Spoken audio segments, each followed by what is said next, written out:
Morning दोस्तों। आज class 10th electric chapter जो है इलेक्ट्रिसिटी, आज उसी के बारे में हम पढ़ेंगे। ठीक, इलेक्ट्रिक वाला आपका चैप्टर है ये इलेक्ट्रिसिटी। ठीक, इसी चैप्टर को आज पढ़ेंगे हम, क्योंकि बोर्ड एग्जाम भी आपका नज़दीक आ गया है तो थोड़ा प्रैक्टिस हो जाएगा। चलिए देखते हैं। तो इलेक्ट्रिक होता क्या है, वैद्युत धारा किसे, हाँ दोनों लैंग्वेज इसमें हम चलाएंगे। आपका इंग्लिश और हिंदी दोनों लैंग्वेज रहेगा, दोनों का डेफिनेशन आपको मिलेगा यहाँ पर, हिंदी में भी और इंग्लिश में भी मिलेगा। ठीक, तो विद्युत धारा होता क्या है। विद्युत धारा का मतलब ये है कि विद्युत धारा का मतलब किसी चालक में विद्युत आवेश के प्रवाह की दर। विद्युत धारा किसे कहते हैं, विद्युत आवेश के प्रवाह की दर को हम विद्युत धारा कहते हैं। ठीक, एक लाइन में सिंपल डिफिनेशन लेकर चलेंगे कि विद्युत धारा किसे कहते हैं, विद्युत धारा का क्या अर्थ है, विद्युत धारा का मतलब क्या है। तो आप केवल यही कहेंगे किसी चालक में विद्युत आवेश के प्रवाह की दर को, किसी चालक में विद्युत आवेश के प्रवाह की दर को हम विद्युत धारा कहते हैं। क्लियर है। ठीक, फिर से किसी चालक में विद्युत आवेश के प्रवाह की दर को, किसी चालक में विद्युत आवेश के प्रवाह की दर को हम विद्युत धारा कहते हैं। ठीक, अब बात करते हैं कि विद्युत धारा होता क्या है। हम मान लेते हैं, ऐसे एक एग्जांपल लेते हैं, पाइप का एग्जांपल लेते हैं। जैसा कि पाइप में आप पानी बह रहा है, देख रहे होंगे कि पाइप लगा रहता है, उसमें अगर पानी बह रहा है तो विद्युत आवेश आमतौर पर क्या माना जाता है, इलेक्ट्रॉन को माना जाता है। विद्युत आवेश आमतौर पर इलेक्ट्रॉन होता है, जो एक तार में क्या होता है, चलता रहता है, चलता रहता है। क्यों चलता है, क्योंकि इलेक्ट्रॉन जो है वो फ्री है, यानी मुक्त है, इसलिए वो चलता रहता है। अब इसमें हम कुछ बातें ध्यान रखेंगे, जैसे आवेश वाहक क्या होता है। ठीक, आवेश वाहक क्या होता है, पहले इसको जानेंगे कि आवेश वाहक क्या होता है। आवेश वाहक यानी चार्ज कैरियर जिसको कहते हैं आवेश वाहक, ये वो कण होते हैं जो धारा बनाने के लिए चलते हैं, और ज्यादातर ये धातुओं में इलेक्ट्रॉन आवेश वाहक होते हैं। क्लियर, यानी आवेश वाहक क्या होते हैं कि ये वो कण होते हैं जो धारा बनाने के लिए चलते हैं। आवेश वाहक वे कण होते हैं जो धारा बनाने के लिए चलते हैं, और ज्यादातर धातुओं में इलेक्ट्रॉन आवेश वाहक पाए जाते हैं या उसमें होते हैं। दूसरा कंडीशन आपका है धारा की दिशा, डायरेक्शन आप करें। अगर मानते जैसे हमने कहा पाइप में पानी बहता है तो उसकी दिशा क्या होगी, डायरेक्शन क्या होगा। ठीक, इसी तरह से अगर किसी तार में धारा प्रवाहित होती है तो उसकी दिशा कैसी होगी। परंपरागत रूप से हम जानते हैं कि धारा की दिशा वो मानी जाती है जिसमें धनात्मक आवेश प्रवाहित होंगे, भले ही ज्यादातर मामलों में ऋणात्मक इलेक्ट्रॉन जो होते हैं चल रहे हैं। क्लियर है, यानी ज्यादातर धारा की दिशा ये मानी जाती है कि धारा की दिशा जो है, धारा की दिशा हमेशा ऐसी मानी जाती है कि आपका धनात्मक आवेश प्रवाहित होंगे, भले ही ज्यादातर मामलों में ऋणात्मक इलेक्ट्रॉन ही चल रहे हों। क्लियर। अब इसके फार्मूले की अगर हम बात करते हैं तो फार्मूला क्या होता है, विद्युत धारा को हम I से प्रदर्शित करते हैं और आवेश को हम Q से प्रदर्शित करते हैं। ठीक, क्लियर है, और समय को हम T से प्रदर्शित करते हैं। तो इसका फार्मूला हो गया I equal to Q upon T हो गया, I equal to Q upon T, ये वैद्युत धारा का फार्मूला हो गया। ठीक, यानी वैद्युत धारा को हम I से प्रदर्शित करते हैं, आवेश को Q से प्रदर्शित करते हैं, समय को T से प्रदर्शित करते हैं। तो धारा और आवेश में संबंध का सूत्र जो होगा वो I equal to Q upon T होगा, I equal to Q upon T होगा। अब अगर हम इसके मात्रक की बात करते हैं या इकाई की बात करते हैं, तो मात्रक या इकाई की जब बात करेंगे तो वैद्युत धारा का जो मात्रक होता है वो एम्पियर होता है। ठीक, तो एम्पियर यहाँ पर ए लिखा हुआ है, तो ज्यादातर जब सवाल हम पढ़ेंगे तो उसमें ए लिखा हुआ मिलेगा, तो एम्पियर को ही हम ए लिखते हैं। एम्पियर प्रति सेकंड में बहने वाले एक कूलाम आवेश के बराबर होता है। अगर आपसे डिफिनेशन पूछ लेता है कि एम्पियर किसे कहते हैं, एम्पियर, एक एम्पियर प्रति सेकंड, प्रति का मतलब एक सेकंड, एक सेकंड में बहने वाले एक कूलाम आवेश की मात्रा को हम क्या कहते हैं, एम्पियर कहते हैं। एक सेकंड में बहने वाले एक कूलाम आवेश की मात्रा को हम क्या कहते हैं, एम्पियर कहते हैं। एक सेकंड में बहने वाले आवेश की मात्रा को एम्पियर कहते हैं। एक एम्पियर इक्वल टू, यहां लिखा है, एक कूलाम पर सेकंड होता है। ठीक, क्लियर हुआ। विद्युत धारा किसे कहते हैं, विद्युत आवेश के प्रवाह की दर को, विद्युत आवेश के प्रवाह की दर को विद्युत धारा कहते हैं। इसे आई से प्रदर्शित करते हैं। I equal to Q upon T होता है, इसका मात्रक एम्पियर होता है। धारा की दिशा कैसी होती है, धारा की दिशा जो होती है, धनात्मक आवेश उसमें प्रवाहित होता है। ज्यादातर मामलों में ऋणात्मक इलेक्ट्रॉन ही चल रहे होते हैं, यानी उसकी दिशा जो होती है इलेक्ट्रॉन यानी ऋण आवेशित की तरफ चलती रहती है। ठीक, ये इसका फार्मूला हो गया और धारा की बात हो गई। अगर हम बात करते हैं कि धारा जो है किस तरह की राशि है, अदिश राशि है कि सदिश राशि है, तो इसके बारे में भी जान लेते हैं। ठीक, इसके बारे में भी जान लेते हैं। विद्युत धारा जो है एक क्या है, अदिश राशि है। विद्युत धारा क्या है, एक अदिश राशि है, जिसका अर्थ ये होता है किसमें परिमाण है। अदिश राशियों में क्या होता है कि अगर परिमाण है तो उसकी दिशा नहीं होगी। अदिश राशियां वे राशियां होती हैं जिसमें, या अदिश राशियां वे भौतिक राशियां होती हैं जिसका परिमाण हमें पता रहता है लेकिन दिशा नहीं पता रहती है। तो इसमें परिमाण होता है लेकिन कोई दिशा नहीं होती है। जैसे हम देखे होंगे कि एक तीर से धार का प्रतिनिधित्व करते हैं, वह आवेश प्रवाह की दिशा को इंगित करता है, ना कि वेक्टर दिशा को करता है। जब हम किसी परिपथ में क्या करते हैं, जैसे मान लीजिए हमने एक परिपथ ऐसे बना लिया, तो इसमें करंट फ्लो अगर होता है तो ऐसे हम धारा की दिशा दिखा देते हैं। तो ये धारा की दिशा को बताता है कि करंट जो है इस साइड में ऐसे चल रहा है, ना कि ये बताता है कि ये अदिश राशि है कि सदिश राशि है। तो ये ध्यान रखिएगा कि विद्युत धारा क्या है, एक अदिश राशि है। ठीक, विद्युत धारा क्या है, एक अदिश राशि है। ठीक, विद्युत धारा किसे कहते हैं, आवेश प्रवाह की दर को हम क्या कहते हैं, आवेश प्रवाह की दर को हम क्या कहेंगे, विद्युत धारा कहते हैं। ठीक, आवेश प्रवाह की दर को क्या कहेंगे, विद्युत धारा कहेंगे।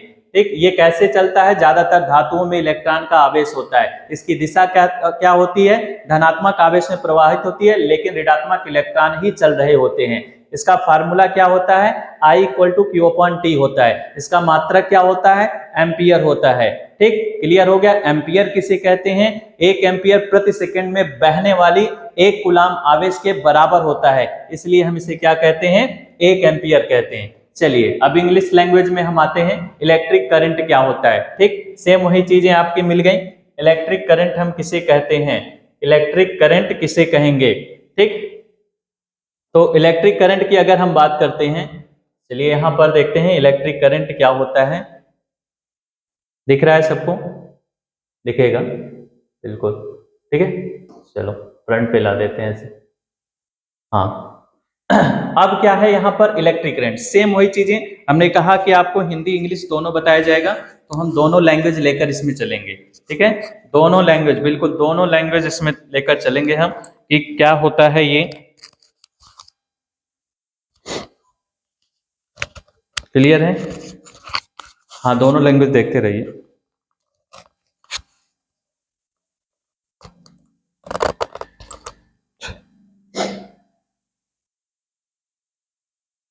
क्या नहीं दिख रहा है, इलेक्ट्रिक करंट से, ओके चलिए इलेक्ट्रिक करंट से नहीं दिख रहा है तो थोड़ा साइड में कर लेते हैं।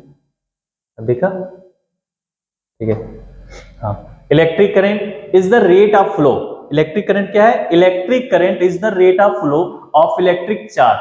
ठीक, electric current is the rate of flow of electric charge through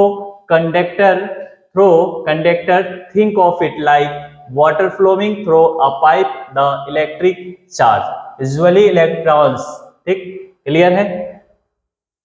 चलो स्पीकर को थोड़ा छोटा करके इधर ला देते हैं, थोड़ा डिफिनेशन सही से दिखेगा। ठीक है, अब देखिएगा, देखिए, electric current is the rate of flow of electric charge through a conductor. Think of it like water flowing a pipe. The electric charge, usually electrons, are moving through a wire. ठीक, अभी इसका हिंदी हमने बताया है, अब उसी का ये इंग्लिश है। इसमें कुछ पॉइंट आपको ध्यान रखना है। क्या चार्ज कैरीज क्या होता है, आवेश वाहक क्या होता है? These are the particles that move to create the current. These are the particles that move to create the current. In most metals, electrons are the charge carriers. These are the particles that move to create the current. In most metals, electrons are the charge carriers. दूसरा क्या है? Direction of current, electron की दिशा, धारा की दिशा क्या होगी? Bye convention the direction of current is taken as the direction in which positive charges would flow, even though in most cases it's the negative electrons that are moving. ठीक, direction of current by convention the direction of current is taken as the direction in which positive charges would flow, even though in most cases it's the negative electrons that are moving. Formula की अगर हम बात करते हैं तो formula क्या होता है? इलेक्ट्रिक करंट को I से is defined as the amount of charge Q flowing through a cross section area in unit of time. ठीक, so the formula is I equal to Q by T. So the formula is I equal to Q by T. What is the unit of electric current? The unit of electric current is the ampere. Unit of electric current is the ampere. Ampere is equal to 1 coulomb of charge flowing per second. 1 ampere equal 1 coulomb per second. Clear? What is the unit of current? What is the unit of current? Current of unit is ampere. ठीक, what is the formula of current? I equal Q by T हो जाएगा। ठीक, और अगर हम scalar या vector की बात करते हैं तो electric current is a scalar quantity. Electric current is a scalar quantity because meaning it has a magnitude but no direction. Although we represent current with an arrow in circuit diagrams that indicate the direction of charge flow, are not a factor direction. Take for current to flow, there needs to be a closed circuit, a complete path for the current. Clear है? चलिए अब हम इसमें थोड़ा figure की बात करते हैं कि जैसे फिगर में आपको ये दिखाया गया है। अगर हम फिगर की बात करते हैं, चलिए इस फिगर में देखते हैं ये फिगर में क्या कहता है। करंट दिख रहा है सबको? दिख रहा है? चलिए ये हमने एक एग्जांपल ले लिया। ठीक, एक एग्जांपल ले लिया हमने कि कैसे करंट फ्लो होता है। ये आपको पता है क्या है? सेल है। ठीक, सेल है आपका ही, अक्सर देखे होंगे घड़ी में भी दीवार घड़ी के सेल जो होते हैं उसमें लगे रहते हैं। टॉर्च का सेल हो गया, इसमें आप देखोगे कि ये प्लस माइनस लगा होता है, उसमें बना रहता है। प्लस माइनस जो होता है उसमें बना रहता है। अब क्या होता है कि हमने एक वायर क्या किया निगेटिव से, और एक वायर को क्या किया, उसी वायर को एक क्या किया पॉजिटिव से, यानी दो वायर निकाले, एक ऋण के साइड से एक धन के साइड से, और हमने ये बल्ब ले लिया। बल्ब जिसमें होल्डर में लगाते हैं बल्ब में, तो उसमें देखेंगे दो पिन साइड में निकला रहता है, दो पिन निकला रहता है। तो उस पिन में देखेंगे कि एक हमको प्लस वाले को हमने जोड़ दिया और एक तार को माइनस वाले से जोड़ दिया। तो क्या हुआ, इसमें इलेक्ट्रॉन क्या हो रहा है, देख रहे हैं कि नहीं? इलेक्ट्रॉन ऐसे आ रहा है, इस तरह से किस साइड में आ रहा है? माइनस की तरफ आ रहा है। इलेक्ट्रॉन किस साइड में आ रहा है? माइनस की साइड। और हमारा करंट किधर फ्लो हो रहा है? ये आई किधर जा रहा है? प्लस से जा रहा है। यानी इलेक्ट्रॉन जो होता है वो विद्युत धारा के हमेशा विपरीत दिशा में चलता है। यानी इलेक्ट्रॉन का जो डायरेक्शन होता है वो करंट के डायरेक्शन से हमेशा अपोजिट रहता है। तो हमने निगेटिव से और एक पॉजिटिव से एक तार को इस बल्ब से कनेक्ट कराया। तो जब बल्ब से कनेक्ट कराया तो इसमें क्या होगा, धारा प्रवाहित होने लगा, करंट फ्लो होने लगा। तो जब और इलेक्ट्रॉन अपोजिट चलने लगा, यानी धारा प्लस से जा रहा है और करंट इलेक्ट्रॉनिक जो है वो क्या है, इलेक्ट्रॉन जो है वो माइनस से आ रहा है। बल्ब में क्या हुआ, करंट फ्लो हुआ और ये लाइट देना शुरू हो गया। तो इस तरह से हम समझेंगे कि करंट किस तरह से फ्लो होता है। चलिए नेक्स्ट टॉपिक पे आते हैं। हाँ, अगला आपका है इसमें कि हम पढ़ेंगे कि इसमें वैद्युत परिपथ क्या होता है। वैद्युत परिपथ क्या होता है, चलिए वैद्युत परिपथ के बारे में जानते हैं। इसके बारे में वैद्युत परिपथ के बारे में क्या होता है, वैद्युत परिपथ किसे कहते हैं, वैद्युत परिपथ किसे कहते हैं। चलिए इलेक्ट्रिक सर्किट, वैद्युत परिपथ इलेक्ट्रिक सर्किट किसे कहते हैं, दिख रहा है सबको? ठीक है। वैद्युत परिपथ अभी तो केवल एक टॉपिक चल रहा है, अभी इसमें तो टॉपिक काफी लंबा है, ये तो थोड़ा थोड़ा लेकर चलेंगे। एग्जाम से पहले एकदम बढ़िया से तैयारी करेंगे इसको, यूपी बोर्ड का। ठीक, विद्युत परिपथ क्या है? विद्युत परिपथ एक बंद लूप होता है। विद्युत परिपथ क्या होता है? एक बंद लूप या मार्ग है जो विद्युत धारा को प्रवाहित करने की अनुमति देता है। ठीक, घरों में भी देखे होंगे, वायरिंग होता है, सर्किट बनता है, परिपथ बनता है, तो इसी में हम पढ़ेंगे क्या, विद्युत परिपथ एक क्या होता है, बंद लूप या मार्ग होता है। विद्युत परिपथ एक बंद लूप या मार्ग होता है जो विद्युत धारा को प्रवाहित करने की अनुमति देता है। विद्युत धारा को प्रवाहित करने की अनुमति देता है और यह इलेक्ट्रॉनों के लिए एक सड़क की तरह, यह इलेक्ट्रॉनों के लिए एक सड़क की तरह है जो बिजली स्रोत से वापस खुद तक एक निरंतर मार्ग प्रदान करता है। क्लियर हो रहा है? विद्युत परिपथ एक बंद लूप या मार्ग होता है जो विद्युत धारा को प्रवाहित करने की अनुमति देता है। यह इलेक्ट्रॉनों के लिए एक सड़क की तरह जो बिजली स्रोत से वापस खुद तक एक निरंतर मार्ग प्रदान करता है। ठीक, अब इसके कंपोनेंट्स क्या हैं, घटक क्या हैं? घटक देखते हैं कि बिजली स्रोत, बिजली स्रोत यानी पावर सोर्सेज क्या हैं? धारा को चलाने के लिए ऊर्जा प्रदान करता है। बिजली स्रोत जो है वो धारा को चलाने के लिए ऊर्जा प्रदान करता है, जैसे बैटरी हो गया, जनरेटर हो गया। कंडक्टर की बात करते हैं, चालक, चालक क्या होता है? एक सामग्री, आमतौर पर एक हम वायर मान लेते हैं, तार मान लेते हैं, जो बिजली को क्या करता है, आसानी से प्रवाहित करने की अनुमति देता है। यानी चालक एक आमतौर पर एक तार होता है जो बिजली को आसानी से प्रवाहित करने की अनुमति देता है। चालक क्या होता है? एक आमतौर पर तार होता है जो बिजली को आसानी से प्रवाहित करने की अनुमति देता है। अब लोड की बात करते हैं। लोड एक उपकरण जो काम करने के लिए विद्युत ऊर्जा का उपयोग करता है। लोड क्या है? एक उपकरण है जो काम करने के लिए विद्युत ऊर्जा का उपयोग करता है, जैसे लाइट बल्ब हो गया, मोटर हो गया, पंखा हो गया, इस तरह का। स्विच, स्विच की बात करते हैं तो एक उपकरण जो परिपथ को खोलने या बंद करने के लिए धारा के प्रवाह को नियंत्रित करता है। स्विच क्या होता है? एक उपकरण है। क्या है? एक उपकरण है जो परिपथ को खोलने या बंद करने के लिए धारा के प्रवाह को नियंत्रित करता है। अब हम पढ़ते हैं परिपथ के प्रकार क्या होते हैं। Types of circuit, types of circuit, परिपथ के प्रकार, टाइप्स ऑफ सर्किट, परिपथ के प्रकार। ठीक, परिपथ के प्रकार में पहला जो है वो हमारा क्लोज सर्किट, जिससे हम क्या कहते हैं? बंद परिपथ कहते हैं। क्या कहते हैं? बंद परिपथ कहते हैं। बंद परिपथ क्या होता है? एक पूर्ण मार्ग जो धारा को प्रवाहित करने की अनुमति देता है।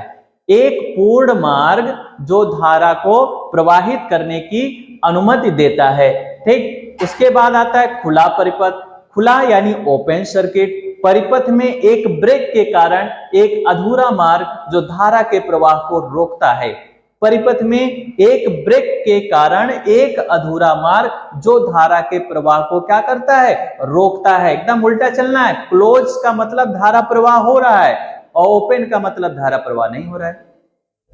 ठीक, अब शॉर्ट सर्किट की बात करते हैं। शॉर्ट सर्किट का मतलब यह हुआ कि बहुत कम प्रतिरोध के साथ एक अपेक्षित मार्ग जिससे एक बड़ी धारा प्रवाहित होती है और संभावित क्षति भी होती है, नुकसान होता है। ठीक, उसी को हम शॉर्ट सर्किट कहते हैं। बहुत कम प्रतिरोध के, बहुत कम प्रतिरोध के साथ एक अनपेक्षित मार्ग जिससे एक बड़ी धारा प्रवाहित होती है उसको हम क्या कहते हैं, शॉर्ट सर्किट कहते हैं। क्या कहते हैं, शॉर्ट सर्किट। अब इसमें हम पढ़ेंगे क्या, जो रेसिस्टेंस होता है, प्रतिरोध होता है, ठीक, उसमें हम पढ़ेंगे कि श्रृंखला बनाम समांतर परिपथ यानी पैरेलल सर्किट हो गया किस तरह से, और एक आपका इन सीरीज होता है। इन सीरीज में क्या होता है, श्रेणी क्रम। क्या होता है, श्रेणी क्रम हो गया। ठीक है, चलिए, हाँ, अब क्या है कि श्रृंखला परिपथ इन सीरीज, जिसको हम श्रेणी क्रम में कहते हैं, घटक एक एकल मार्ग पर एक के बाद एक जुड़े होते हैं। यदि एक घटक विफल हो जाता है तो दूसरा वाला परिपथ टूट जाता है। इन सीरीज में होता है ऐसा, यानी श्रेणी क्रम में जब हम परिपथ को श्रेणी क्रम में जोड़ते हैं तो घटक एकल मार्ग पर होता है। एकल का मतलब सबका रास्ता एक ही जैसा होता है और एक के बाद एक जुड़ा रहता है। एक के बाद एक जुड़ा होने का मतलब ये हुआ कि अगर हमारा ये सर्किट यहाँ से स्टार्ट हुआ, ऐसे चला, फिर ऐसे चला, फिर ऐसे चला, इस तरह से, तो इसमें क्या है कि करंट अगर यहां से फ्लो होता है इस R1 रेसिस्टेंस पे, R2 रेसिस्टेंस पे, फिर ऐसे R3 रेसिस्टेंस पे ऐसे चलेगा। यहां हमने सेल लगा दिया ऐसे, ठीक, एक प्लस एक माइनस ऐसे जोड़ दी।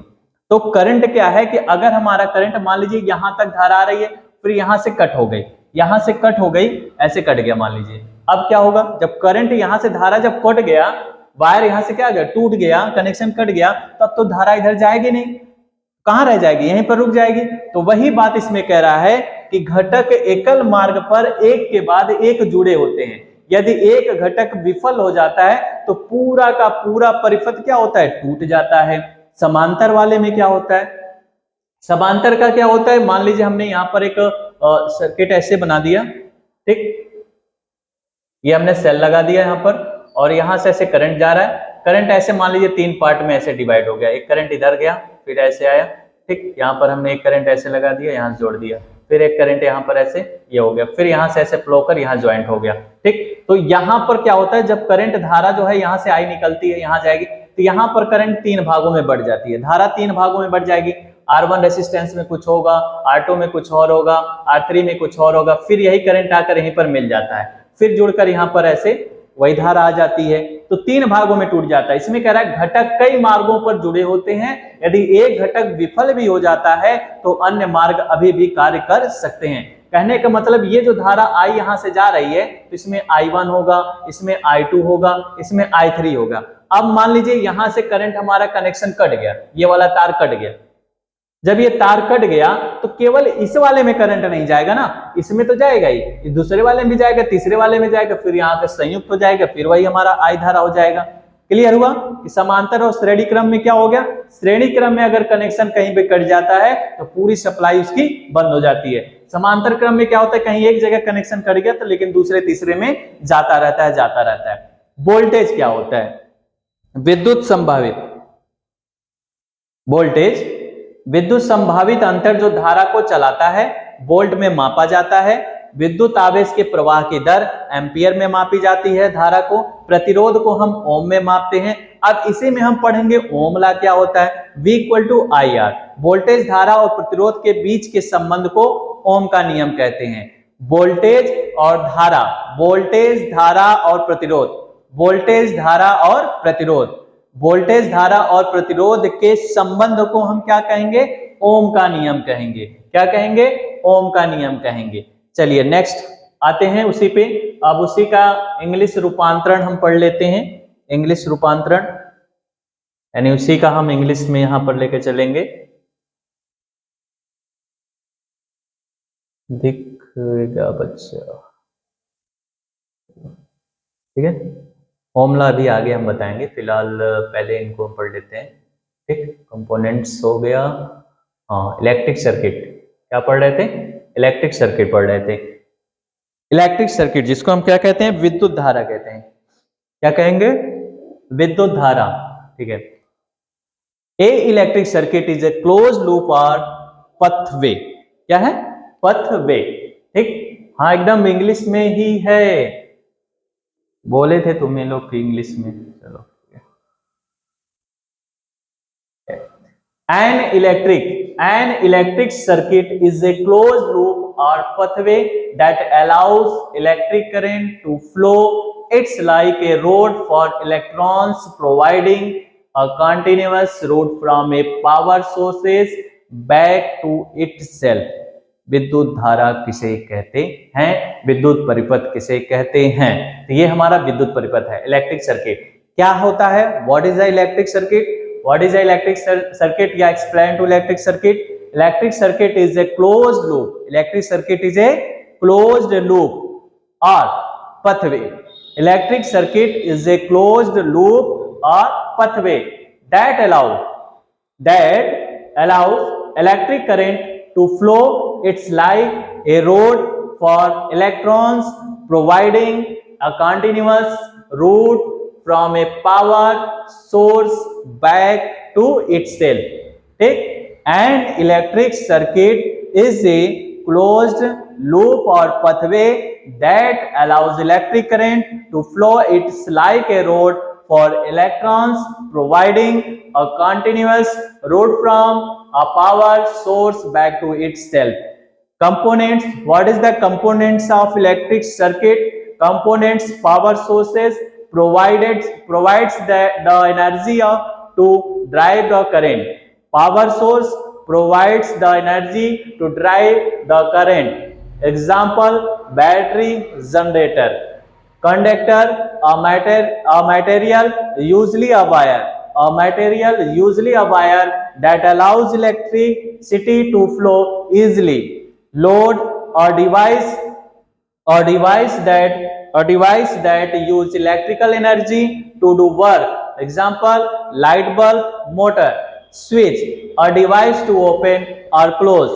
Switch: a device to open or close the circuit, controlling the flow of current.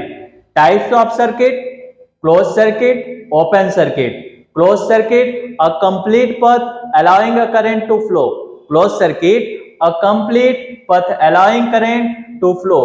Open circuit: an incomplete path due to a break in the circuit, preventing current flow. Short circuit: what is short circuit? An unintended path with very low resistance, causing a large current flow and potential damage.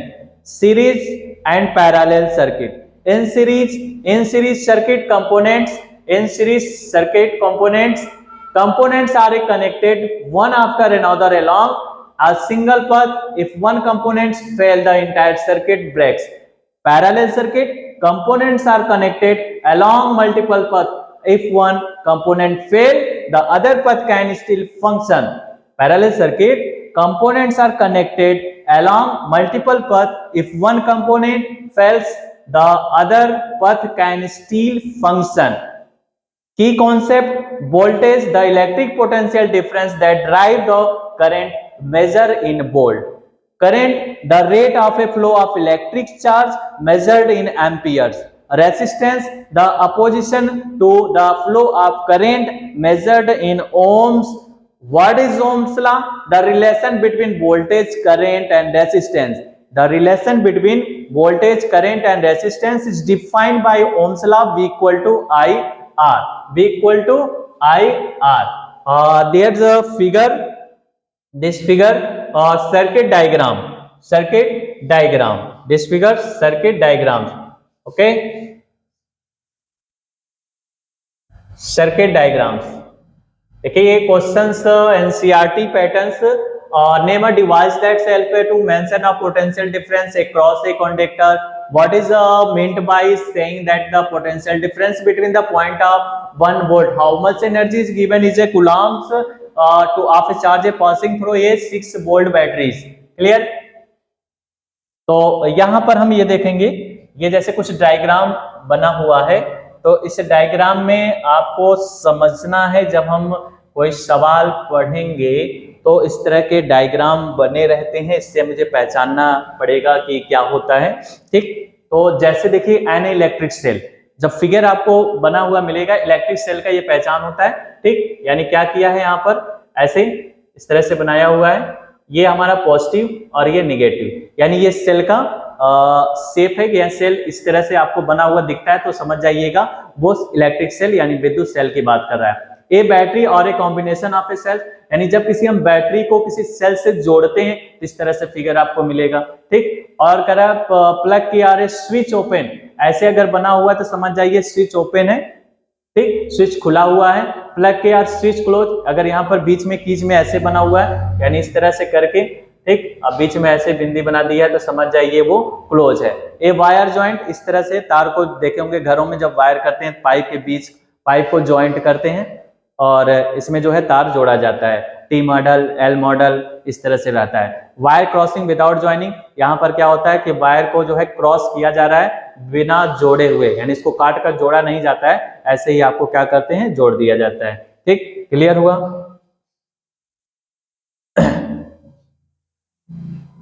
चलिए next अगला question, हाँ इसमें हम पढ़ेंगे potential difference, अभी बाद में पढ़ना, पहले इसको पढ़ लो। विद्युत विभवांतर, क्या है ये, विद्युत विभवांतर, ठीक है। चलिए विद्युत विभव पढ़ते हैं पहले। विद्युत विभव क्या है, विद्युत विभव, विद्युत विभव और एक मिलेगा आपको विद्युत विभवांतर। विद्युत विभव और विद्युत विभवांतर दिख रहा है, क्लियर है, जूम कर लिया करो, जूम करके क्लियर हो जाता है। और मोबाइल का जो होता है क्या बोलते हैं उसको, विद्युत विभव, जिसे वोल्टेज भी हम कहते हैं, विद्युत विभव को वोल्टेज भी कहा जाता है। किसी बिंदु पर वह कार्य है जो एक इकाई धनात्मक आवेश को बिना त्वरित किए विद्युत क्षेत्र में एक संदर्भ बिंदु से उस बिंदु तक ले जाने के लिए आवश्यक होता है। आमतौर पे हम कह सकते हैं अनंत, यानी अनंत से किसी आवेश को, अनंत से किसी आवेश को किसी बिंदु तक लाने में जो कार्य करना पड़ता है उसी को हम विद्युत विभव कहते हैं। इस तरह से भी आप डिफाइन कर सकते हैं कि अनंत से किसी बिंदु को, यानी किसी चार्ज को आप, किसी आवेश को विद्युत क्षेत्र में किसी आवेश को अनंत से किसी बिंदु तक लाने में किए गए कार्य को हम क्या कहते हैं, विद्युत विभव कहते हैं। इसे V से प्रदर्शित करते हैं, V equal to W/Q, V equal to W/Q, मात्रक वोल्ट होता है या जूल प्रति कूलम भी कह सकते हैं। अब इसके अकॉर्डिंग देखिए विद्युत विभव किसे कहते हैं, किसी बिंदु पर वह कार्य, वैद्युत विभव किसी बिंदु पर वह कार्य है, वैद्युत विभव किसी बिंदु पर वह कार्य है जो एक इकाई धनात्मक आवेश को बिना त्वरित हुए, बिना त्वरित किए, एकांक आवेश को बिना त्वरित किए वैद्युत क्षेत्र में किसी अनंत से, किसी अनंत बिंदु से किसी बिंदु तक ले जाने के लिए आवश्यक होता है। यह कैसी राशि होती है, अदिश राशि होती है। कैसी राशि है, अदिश राशि है, इसका कोई दिशा नहीं होता है। अगर हम बात करें, चलिए हम अपने डेफिनेशन के अकॉर्डिंग हम पढ़े हैं V equal to W/Q, V equal to W/Q, V equal to क्या होता है, W/Q। V क्या है, विभव, V क्या है, विभव, W क्या है, वर्क, कैसा वर्क, व्यय किया गया कार्य, Q क्या है, चार्ज है, ठीक। तो अगर हम मान लेते हैं Q equal to 1 coulomb, Q equal to 1 coulomb और W बराबर मान लेते हैं क्या, 1 जूल, 1 जूल, तो ये हमारा कोई बिंदु है A और ये हमारा इन्फिनाइट पे कोई बिंदु है B, ऐसे लाया गया है, ठीक। यानी किसी यहाँ पर चार्ज रखा हुआ है, Q रखा हुआ है, किसी आवेश को अनंत से किसी बिंदु तक लाने में, अनंत से किसी बिंदु तक लाने में किए गए कार्य और आवेश के अनुपात को हम वैद्युत विभव कहते हैं। इसे V से प्रदर्शित करते हैं। इसका मात्रक क्या होता है, वोल्ट होता है और इसका जूल होता है। ऐसे देखेंगे तो जूल प्रति कूलम भी लिख सकते हैं, जूल प्रति कूलम भी लिख सकते हैं। इसके बाद आता है कि स्थितिज ऊर्जा किसे कहते हैं, स्थितिज ऊर्जा किसे कहते हैं, एक विद्युत क्षेत्र में एक आवेशित कण की स्थितिज ऊर्जा, जब एक आवेश विद्युत क्षेत्र में एक बिंदु से दूसरे बिंदु पर जाता है तो स्थितिज ऊर्जा में परिवर्तन विद्युत बल द्वारा किए गए कार्य के बराबर होता है। एक विद्युत क्षेत्र में एक आवेशित कण की, एक विद्युत क्षेत्र में एक आवेशित कण की स्थितिज ऊर्जा, एक विद्युत क्षेत्र में एक आवेशित कण की स्थितिज ऊर्जा, जब एक आवेश विद्युत क्षेत्र में दूसरे बिंदु पर जाता है तो स्थितिज ऊर्जा में क्या होता है, परिवर्तन, और विद्युत बल द्वारा किए गए कार्य के बराबर होता है। स्थितिज ऊर्जा की बात करेंगे तो U इक्वल टू mgh होता है, U इक्वल टू mgh, और सभी ऊर्जाओं का मात्रक क्या होता है, जूल होता है। सभी ऊर्जाओं का मात्रक क्या होता है, जूल होता है। आमतौर पर हम देखते हैं कि विद्युत विभव को अनंत पर शून्य के रूप में परिभाषित किया गया है, यानी विभव जो है यहाँ इन्फिनाइट पर क्या है, शून्य है, विभाजित किया गया। फार्मूला की हम बात करते हैं तभी हमने बताया कि V इक्वल टू क्या होता है, W अपॉन Q होता है। V क्या है, विभव, W क्या है, व्यय ऊर्जा या किया गया कार्य, Q क्या है, आवेश है। ठीक, इस तरह से इसका मात्रक हो गया। अब हम बात करते हैं किसकी, यूनिट की। तो हमने बताया कि वैद्युत विभव का यूनिट यानी उसका मात्रक जो होता है क्या होता है, विद्युत विभव का मात्रक क्या होता है, वोल्ट होता है। क्या होता है, वोल्ट।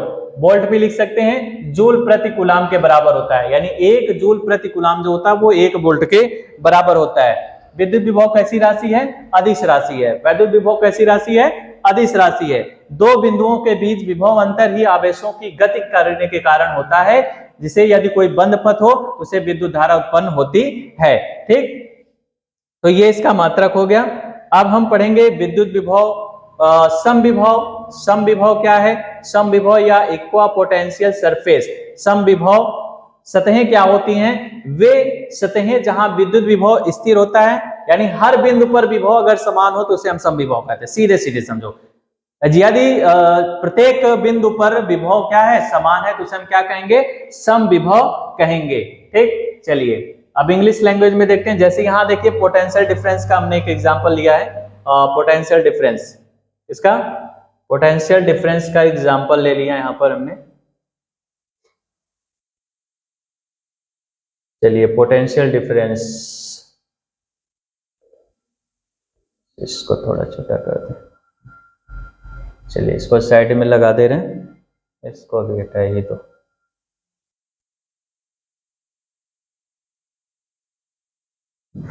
हाँ ठीक है, चलिए electric potential. What is electric potential? Electric potential also called voltage. Electric potential also called voltage, also called voltage. ठीक, at a point is the, at a point is the amount, at the point is the amount of work needed to move a unit positive charge from a reference point to that point in an electric field without acceleration. It is a scalar quantity, meaning it is has a magnitude but no direction.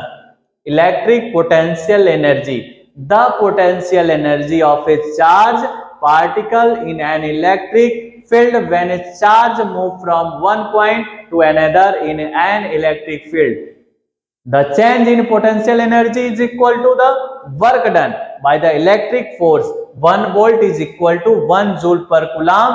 Electric potential is a scalar quantity. The potential difference between 2 points is what causes charge to move the potential, creating electric current if there is a closed path. Electric potential is related to the electric field. Take equipotential surface. These are surface where the electric potential is constant. No work is required to move a charge along an equipotential surface. ठीक, clear है? अब यहां हम बात करते हैं एक figure के माध्यम से। चलिए एक फिगर देखते हैं। यहां पर हमने एक फिगर लिया है पोटेंशियल डिफरेंस का, ये हमने लिया है। ठीक, batteries lift charges to a higher potential, there is a potential difference because is a coulombs of a charge has a difference potential energy at a other end of the battery. This is a battery positive and negative charges. Charge as a high potential, यानी इसको जो आवेश मिल रहा है वो क्या है, high potential पे है। चार्ज एट लो पोटेंशियल, यहाँ पर क्या है, लो पोटेंशियल पे। Disconnected pin of A bulb, यानी यहाँ दो साइड में पिन होता है, ऐसे यहाँ पर साइड में ऐसे 2 पिन होता है। इसी पिन से इसको क्या करते हैं, कनेक्ट कराते हैं। तो यहाँ पर क्या होल्डर है, होल्डर के अंदर बल्ब को लगाया गया है, तो ऐसे आपस में कनेक्ट हो जाते हैं। स्टार को इसमें कनेक्ट किया गया, ये लाइट बल्ब क्या होता है, जलने लगता है। लाइट बल्ब क्या होता है, जलने लगता है। क्लियर हुआ? चलिए अब इसमें देखते हैं कि ये हमने जो ग्राफ के माध्यम से दिखाया है V equal to I R, this is a Ohm law, this is a Ohm law, Ohm का नियम इसी को कहते हैं, ठीक। V equal to I R, तो यहाँ V अपॉन आई यानी वोल्टेज और धारा के अनुपात को हम क्या कहते हैं, ओम कहते हैं। तो यहाँ पर ओम्स लॉ के बारे में बताया गया है, ठीक। यहाँ पर बताया गया German physicist George semen Ohms found out the relationship between the current of flowing metallic wire and the potential difference across the terminal. The potential difference V across the end of a given metallic wire and electric circuit is directly proportional to the current flowing through the provided temperature remains the same. This is called a Ohm law. ठीक, where R is a resistance, this unit is the ohms, and V is the voltage, this unit is a volt, and I is a current, this is unit is a ampere, ठीक। then I equal to V upon I, V upon R, ठीक, clear हुआ। चलिए next पे आते हैं। अगला topic आपका विभवांतर, वही जो हमने पोटेंशियल डिफरेंस बताया है उसी को हमने ले लिया, पोटेंशियल डिफरेंस, पोटेंशियल डिफरेंस। तो पोटेंशियल डिफरेंस की अगर हम बात करते हैं, पोटेंशियल डिफरेंस, पोटेंशियल डिफरेंस, ठीक है, ये हो गया। पोटेंशियल डिफरेंस में क्या है, कह रहा है कि विभवांतर, जिसे वोल्टेज भी कहा जाता है, थोड़ा सा बस डिफरेंट है। हमने वैद्युत विभव जो बताया उसमें कहा कि किसी आवेश को अनंत से किसी बिंदु तक, इसमें आपका ना एक बिंदु से दूसरे बिंदु तक, बस एक शब्द का अंतर है। वैद्युत विभव में हमने कहा किसी आवेश को अनंत से एक बिंदु तक लाने में किए गए कार्य, इसमें कहेंगे किसी आवेश को एक बिंदु से दूसरे बिंदु तक ले जाने में किए गए कार्य। तो विभवांतर जिसे वोल्टेज भी कहा जाता है, एक विद्युत परिपथ में दो बिंदुओं के बीच विद्युत विभव में अंतर होता है, यह एक क्या है, इकाई। विद्युत आवेश को एक बिंदु से दूसरे बिंदु तक ले जाने में आवश्यक कार्य करना पड़ता है, उसी आवश्यक कार्य की मात्रा को ही हम विभवांतर कहते हैं, ठीक। क्या होता है, अब इस पे पढ़ते हैं। विभवांतर ही परिपथ में विद्युत धारा को प्रवाहित करने का कारण बनता है। आवेश उच्च विभव वाले बिंदु से निम्न विभव वाले बिंदु की ओर जाता है, यानी आवेश कैसे प्रवाहित होता है, हाई वोल्टेज से लो वोल्टेज की ओर जाता है। एक बैटरी एक बिजली आपूर्ति धारा को चलाने के लिए आवश्यक विभवांतर प्रदान करती है। मेजरमेंट विभवांतर को हम किससे मापते हैं, वोल्ट मीटर से मापते हैं। इसका उपयोग करना चाहिए, उन दो बिंदुओं के बीच समानांतर में जुड़ा होता है जिनके बीच विभवांतर का मापन होता है। विभवांतर कैसी राशि है, अदिश राशि है, यह हमेशा दो बिंदुओं के बीच मापा जाता है। विभवांतर और वोल्टेज शब्दों का उपयोग अक्सर एक दूसरे के स्थान पर किया जा सकता है। ओम्स लॉ, ठीक, जब किसी भौतिक राशि की तापदाप अवस्था को अगर स्थिर रखा जाए तो हमने पढ़ा V equal to I R, तो इसको हम लिख सकते हैं R equal to V upon I, R equal to V upon I. यही हमारा क्या होता है, ओम का नियम होता है। जैसे हम क्या लिखते हैं, कांस्टेंट लिख देते हैं या स्थिरांक लिख देते हैं, कांस्टेंट या स्थिरांक लिख सकते हैं, ठीक। यानी किसी चालक की भौतिक अवस्था जैसे ताप दाब को स्थिर रखा जाए तो विभवांतर V और धारा I का अनुपात एक नियतांक होता है, ठीक। अर्थात V upon I equal to नियतांक या V upon I equal to R, जहां पर R को हम प्रतिरोध कहते हैं, जिसका मात्रक क्या होता है, ओम होता है, जिसका मात्रक क्या होता है, ओम होता है। क्लियर हुआ, ठीक। तो यही हमारा ओम का नियम था। ये क्या था, ओम का नियम था। चलिए लास्ट, इसमें अभी डिफिनेशन बहुत सारा है तो अब यहाँ पर वही चीज है आपका डिफिनेशन, सेम वही डिफिनेशन आपका इंग्लिश में। इस बार हमने दोनों लैंग्वेज लिख दिया ताकि यूपी बोर्ड और सीबीएसई बोर्ड दोनों में कोई दिक्कत ना हो। Potential difference also known as a voltage, potential difference also known as a voltage is the difference in electric potential between 2 points in an electric circuit. It measures the amount of work required to move a unit of electric charge from one point to other. Potential difference is what drives the electric current through a circuit. ठीक, अब इसमें क्या है, अगर फार्मूले में कोई दिक्कत है तो फार्मूले में बिल्कुल नहीं, अगर आप ए से बी की तरफ जा रहे हैं तो आप लिखेंगे W अपॉन Q लिखेंगे, बस यही अंतर होता है। उसमें हमने लिखा था V equal to W upon Q, क्योंकि उसमें चार्ज को हम इन्फिनाइट से ला रहे थे। कहां से ला रहे थे, इन्फिनाइट से। इसमें हम पॉइंट को A से B ले जा रहे हैं या B से A की तरफ ला रहे हैं, तब ये लिखा जाएगा। The potential difference between 2 points A and B is the defined as the work done per unit charge to move the charge from point to A point B. ठीक। The unit of potential difference is a voltage, ठीक, यानी volt, 1 volt is equal to 1 joule per second. Role in electric circuit, potential difference is what causes electric current of a flow in a circuit. Charges move from a point of higher potential to a point lower potential. A battery a power supply provided to potential difference, ठीक। Measurement आप इसका जानी गए थे, तो ये था हमारा पोटेंशियल डिफरेंस का और वैद्युत विभवांतर का, दोनों क्लियर हुआ। अगर अभी भी हमारे चैनल को आपने सब्सक्राइब नहीं किया है तो सब्सक्राइब करें, आशुतोष क्लासेस 7632 शेयर करें।